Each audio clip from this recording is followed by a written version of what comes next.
Jahonda to'qimachilik tarmog'iga eksport ulushi yuqori va bandlik masalasida yetakchi soha sifatida qaraladi. O'zimizda ham shunaqa. Masalan, bugun mamlakatimizdagi tekstil korxonalarida qariyb 450 ming fuqaro ishlaydi. Sohaning eksport borasidagi ulushi esa 15% ni tashkil qiladi. Ammo bu yetarli emas. Foydalanilmagan imkoniyatlar talaygina. Oldimizda esa 4 milliard dollarlik eksportni amalga oshirish kabi katta maqsadlar turibdi.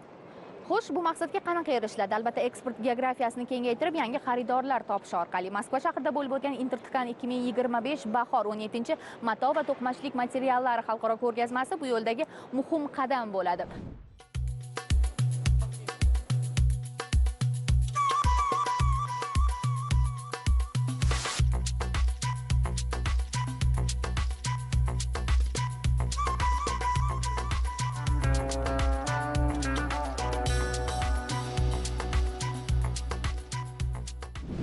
Uch kun davomida 70 ta basketbol maydoniga teng markazda o'tkazilgan xalqaro ko'rgazmada 800 dan ortiq yetakchi ishlab chiqaruvchi va yetkazib beruvchilar o'zini mahsuloti bilan ishtirok etdi. Maydonning 176 kvadrat metrlik pavilyonida esa o'zimizning milliy to'qimachilik mahsulotlarimiz namoyish qilindi.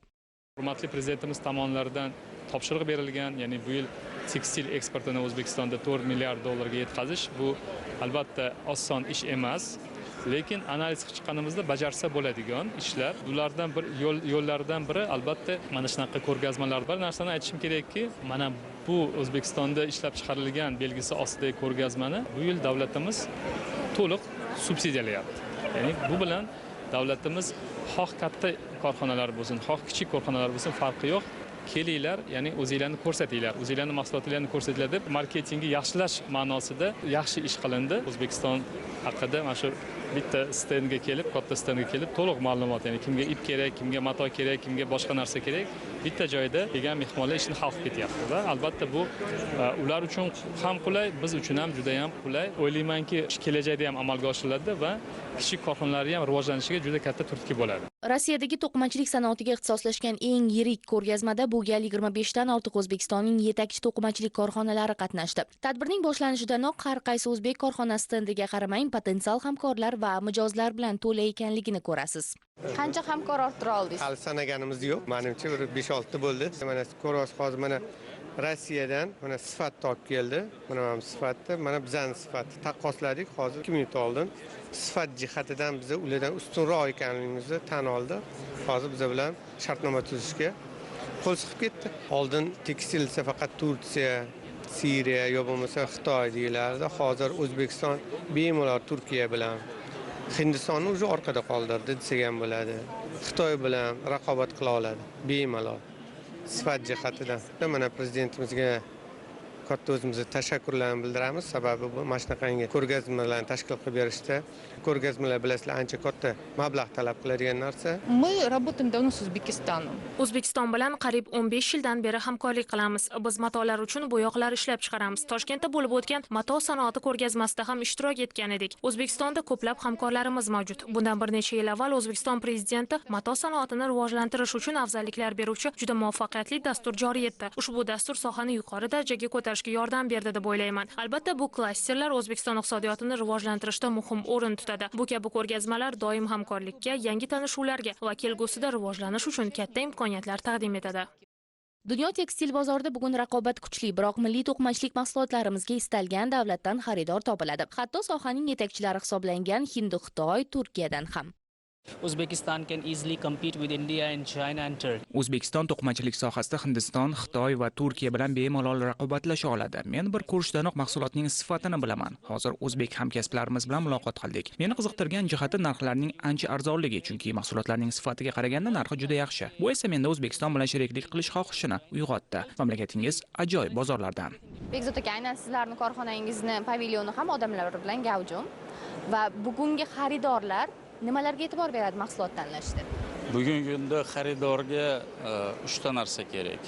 Sifat, vaqtida va assortiment degan narsasi kerak. Bizda qatorda assortiment pechat bo'yicha ham, sostav bo'yicha ham, tarkibi bo'yicha ham hamma yo'q hozir keltirilgan. Iloji boricha to'ldirishga harakat qildik. Biz ko'rgazmadan oldin 1 yil davomida tayyorlanganmiz. Juda ko'p mijozlar bilan 1 yil davomida suhbat qilganmiz. Bizning bazamizda faqat mana shu savol-javob bo'yicha 600 ta mijoz bor. O'sha so'raganimizda nima kerak, nimaga qiynalyapsizlar, qanaqa qilyapsizlar. O'shandan qarab turib biz tayyorgarlik. Faqat ko'rgazma emas, umuman ishlab chiqarish, tijorat bo'limi, marketing bo'limi, PR bo'limi hammasi mana shu savol-javobga asoslanib tuzilgan. Bu bizni birinchi ko'rgazmamiz Paxtakor-Tex sifatida. Bu bizda birinchi debyut. O'shanga bu imij sifatida biz qanaqadir ta'sir ko'rmoqchimiz, odamlarda bir reaksiyasini ko'rmoqchimiz. Ikkinchidan, katta klientlarga hisob qilganimiz yo'q. Ko'p miqdorda kichkina klientlarga hisob qilyapmiz, chunki biz Rossiya tomonidan infrastrukturani tuzdik buning uchun. Ishlab chiqarish hozir o'shanga qarab ishlaydi.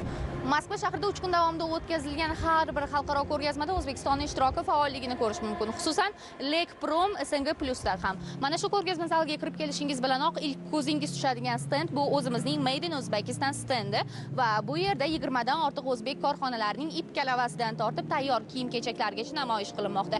Eng muhimi, har bir mahsulotimiz xaridorgir va bugun eksport borasida bozori chaqqon. Ваше неоценимое содействие в участии ведущих предприятий Республики Узбекистан. O'zbekistonning yetakchi korxonalari ushbu ko'rgazmada ishtirok etayotganini ko'rish juda quvonarli. Bu Rossiya va O'zbekiston o'rtasidagi savdo aloqalarini rivojlantirish uchun ham muhim. Ishonamizki, qo'shma sa'y-harakatlar o'zaro manfaatli hamkorlik uchun yangi bozorlarni ochadi va mustaqil davlatlar hamdo'stligi mamlakatlari o'rtasidagi sanoat hamkorligining yanada rivojlanishiga xizmat qiladi. Shuningdek, har bir ko'rgazma bilan O'zbekiston Respublikasi ekspozitsiyasi yanada kengayib borishidan umidvormiz. Bu yil mana shu ko'rgazmalar doirasidagi ko'pchilik tashkilotlar, tadbirkorlar birinchi marta bu xalqaro ko'rgazmada ishtirok etyapti. Sizning ishtirokingiz ham menimcha birinchi marta va natija qanaqa bo'ldi? Mana shunaqa xalqaro ko'rgazmalar o'zi qanaqa bir imkoniyat beradi? Birinchi marta ishtirok etayotgan tadbirkor sifatida nima deyapsiz?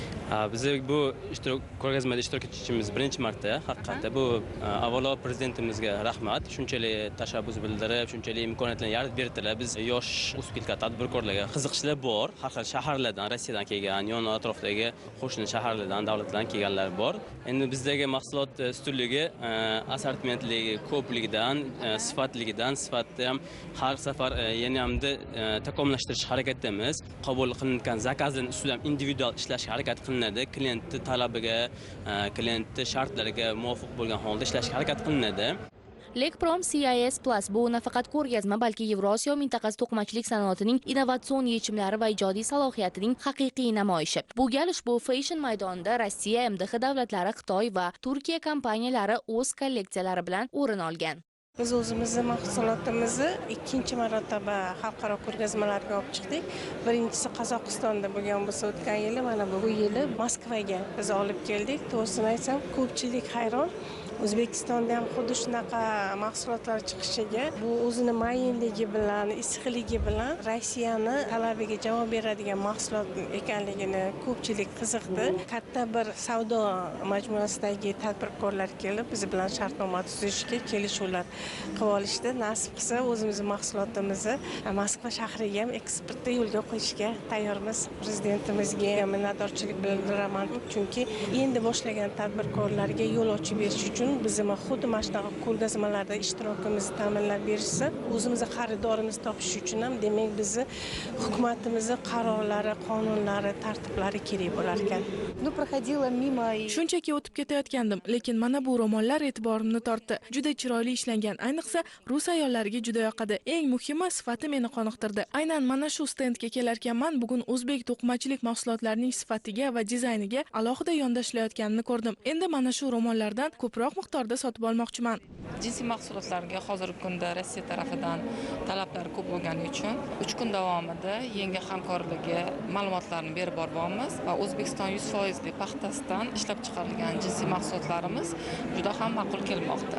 Aynan nimasi bilan ajralib turadi bu jins? O'zi jinsiy odatda modadan qolmaydi. Shu sababdan sizlarniki nimasi bilan farq qiladi? Hozirgi modellarimizda yangi dizayn, ham yangi varkalarni qilib, tabiiylik bilan eko mahsulotligi bilan ajralib turadi. 100% paxtasi O'zbekiston matolaridan ishlab chiqarilganligi bilan farqlanib turadi. Tayyor mahsulot eksport qilasiz siz, to'g'rimi? Xomashyo ham to'liq o'zimizdan. Xomashyo o'zimiz matodan ishlab chiqarib, tayyor mahsulotdan eksportini 5 yildan beri Rossiya bozoriga olib kelib sotib olamiz. Faqat Rossiya bozoriga? Belarus va Qozog'iston ham bor. Hozirgi kunda Yevropa bozorlariga chiqish planlarimizda bor. Katta tashkilotlarga ham eksport yo'lga qo'yish niyatda bormi? Deylik, mana bu shimni ko'ryapman, masalan, o'sha Bershka yoki Zarani shimlaridan unchalik farq qilmaydi.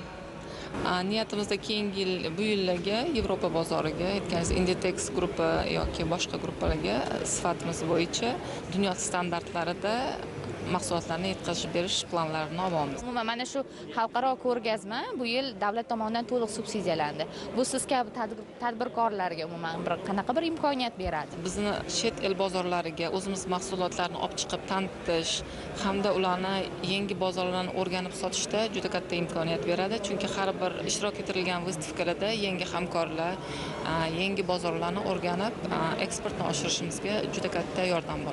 Shuningdek, Fashion Style Russia, Intertkan 2025 bahor va Alekprom SNG Plus ko'rgazmalari doirasida yirik B2B uchrashuvlari o'tkazildi. Unda to'qimachilik mahsulotlari ishlab chiqaruvchilari hamda Rossiyaning yirik importyorlari va ulgurji xaridorlari ishtirok etib, to'g'ridan-to'g'ri muzokaralar yangi bozorlarni ochishda boshlang'ich nuqta vazifasini o'tadi. Ayni jarayonda nimani muhokama qildik? Hozir yangi shartnomalar, yangi bitimlar qilmoqchimiz. O'z assortimentni produksiya bo'yicha переговор qilyapmiz. Imkoniyatlarimiz nimalarda qanday mahsulotlarni tika olamiz, qanday mahsulotlarni chiqarib olamiz. Oldin o'sha bitimni qildik, qo'shimcha bir kelishuvni qilyapmiz hozirgida. Biz paxta mahsuloti, imенно o'sha 100% paxtali mahsulotlar bizni qiziqtiradi. Bular Xitoydan ham olib kelishar ekanda, sintetik mahsulotlar. O'zbekistonda imенно paxta mana biz o'zimiz trikotaj mahsulotlari, pastellagacha imенно 100% paxta bo'lsin deyshadi. Bu klientlarimizdan matoga, Rossiyaga yetkazib berish bo'yicha shartnomaga qilmoqchimiz, xudo xolisi. Shuni harakat qilamiz. Bularga mahsulot kerak, biz bularga mahsulot yetkazib bermoqchimiz, ustida переговор ketyapti. Xudo xolisi 100% natija qilib ketamiz O'zbekistonga. Mahsulotlarimizni mahalliy ishlab chiqaramiz ko'proq. Hozirda qiziqish bildirishyapti. Shu biz ishlab chiqargan mahsulotlarimizni sotib olishga xaridorlar chiqyapti. 100% paxta matolaridan ishlab chiqaramiz mahsulotlarimizni. Mana bunday mahsulotlarni ham ishlab chiqaramiz. Aynan 100% paxtadan bo'lgani uchun ham, demak, qiziqish bildirishyapti, to'g'rimi? Ha, aynan shuning uchun ko'proq qiziqish bildirishyapti. Umuman 40 dan ortiq mahalliy ishlab chiqaruvchilar ishtirok etgan uchrashuv, namoyish, seminarlar nafaqat tekstil bozorida mamlakatimiz eksport salohiyatini oshirish, balki yurtimiz to'qimachilik sanoatining xalqaro maydonda o'z o'rnini mustahkamlashida muhim bo'ldi. Qolaversa, ko'rgazmalar yangi bozor topish, tajriba va bilim almashish, tarmoqdagi eng so'nggi tendensiyalar bilan tanishish, dolzarb masalalarni muhokama qilishi bilan ham ahamiyatli.